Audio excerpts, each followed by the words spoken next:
What's up, everybody? Eric here with another EW Reviews. Today we're going to be talking about Oppenheimer. Before we get into that, please like the video and subscribe to the channel. But yeah, let's get into this, guys. So sorry for the delay on this one, first of all.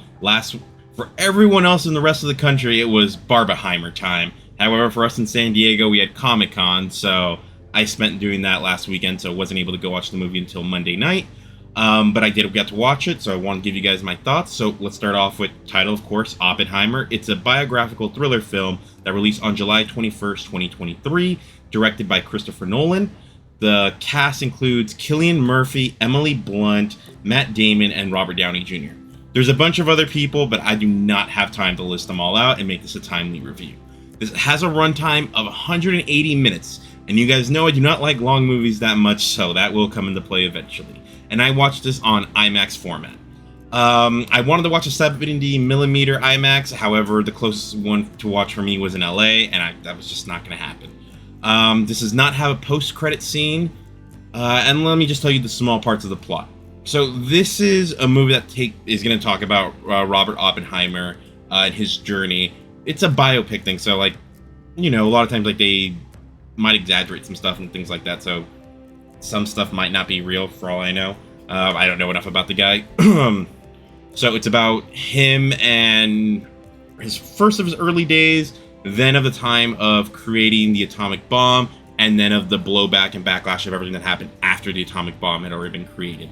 So that's the basic plot of what this film is about. It's really about 3 different times in his life of where it goes.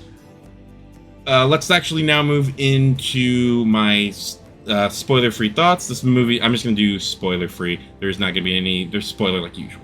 Alright, so, the bad. Of course, I'm going to mention it because I'm not the biggest fan of long movies. It is too long in my opinion.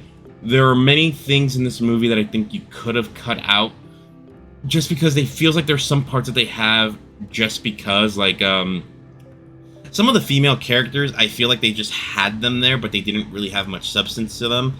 Emily Blunt, I felt like for the most part, she didn't really get any character development or anything like that. I kind of felt bad because, we have Emily Blunt do something more with her. She does get one good scene, but it felt like for the most part she was wasted. And that goes for the rest of the female cast as well. Let's see, what else? I'm not sure if I'm meant to feel bad for him at the end, because even the way the movie was structuring things is, do I feel bad for what happened to him in the end of him losing his clearance and stuff like that after creating the atomic bomb and everything that happened? And the reality is, by the end of the movie, I'm still I don't know if I really feel bad. If I was the person in charge, I probably would have done something similar, just because at that point, we were at war with the communists, so I'm that's a tough one, I'll be honest. Even looking back, it's easier to say nowadays compared to then, but in that time, I don't know. Another thing that I felt bad in this film is, well, like I already said, that it was too long. I felt like they could have cut some scenes that I felt like they tried to do a lot of not saying they weren't beautiful, but a lot of establishing shots, things that look very pretty. But when you have a movie that's already 3 hours, I'm not sure if I would have kept that all in there, just because that's a long movie to keep an audience there for. I know when the movie ended, I was just okay, I need to rush to the bathroom because this was long. But there's not too much bad stuff in this movie. The stuff I'm talking about is very nitpicky. Don't get me wrong. This isn't oh, the movie's flawed. No, it's just little things here and there. Let's move on to the good now. Cillian Murphy does an amazing... I actually like him a lot as an actor. I thought he did an amazing job. His performance, he sells the movie. I thought he was really good. Same for Matt Damon. They both did really good jobs in this film. The movie is spectacular to look at. This is a very pretty movie. The story, for me, it has a good flow to it.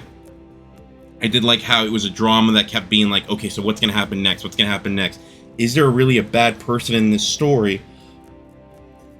Does Oppenheimer feel bad for what he did? It was wondering of, when those things were going to happen of, well, I mean, this is the guy that built the weapon that eventually was going to destroy the world.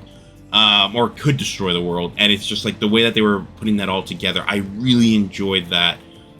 I like the dynamic with how they have little plot lines here early on where you're wondering, well, will this eventually be handled?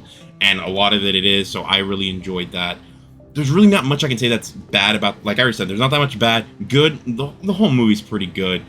for it not being an action film and being like there's no action sequences, but these are all like drama sequences. And then when you eventually do see the explosion, the way it is shot, the way that they use sound in it, it's a marvel to look at. I'm not going to deny that.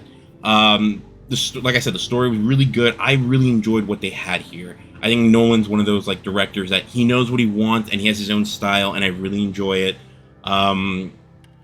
So this is one of those movies where I think you have to watch it for yourself to really understand how big it is, what they actually do. I do recommend watching it at least in IMAX. I'm not sure if I was in standard, I'm not sure what I would think about this because of the way that this is a movie that's supposed to be visually, like, that's the part you're supposed to see. I'm not sure if I saw this in my apartment, if I would have think it's as great if I, instead of watching in theater. This is definitely one of those movies that it was meant for a theater, similar to Mission Impossible Dead Reckoning Part 1. Also with the good is they have an entire cast that like I said, I couldn't list everyone, but it's a star-studded cast. Everyone seemed like they wanted to work on this. And one thing I didn't know from the trailer, I didn't realize how involved Robert Downey Jr. is with this film. If you notice, I only listed 4 people, and the reason I listed him is because he has a huge role in this film. I want to say besides Cillian Murphy, he probably has the second most screen time in this film. And he does an excellent job of his character as well. So, honestly, this is a very, like, impressive movie to watch. I'm not going to go with giving too much more details, guys. I actually think you guys should go watch this. So let's actually move on now to my score. Now, I've been seeing a lot of people giving this, like, 10 out of 10s, 9 out of 10s. For me, the way I enjoyed it, and my problem with long movies, and I always feel like things need to be cut, I couldn't go that high for me, so I'm giving this an 8 out of 10, which is still a great score. I definitely recommend you go watch this.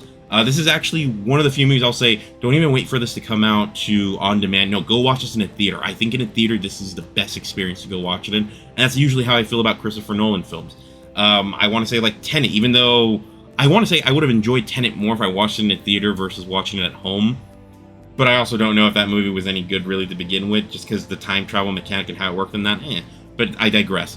I definitely recommend you go watch this. I think this is a movie that a lot of people will enjoy just because of the spectacle of what it is.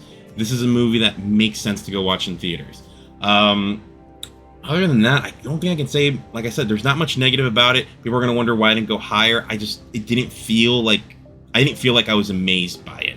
I felt like it was awesome, the scene spectacular, but it only like got to an 8 for me, which isn't bad. But yeah, I'm gonna give this an 8 out of 10 for great.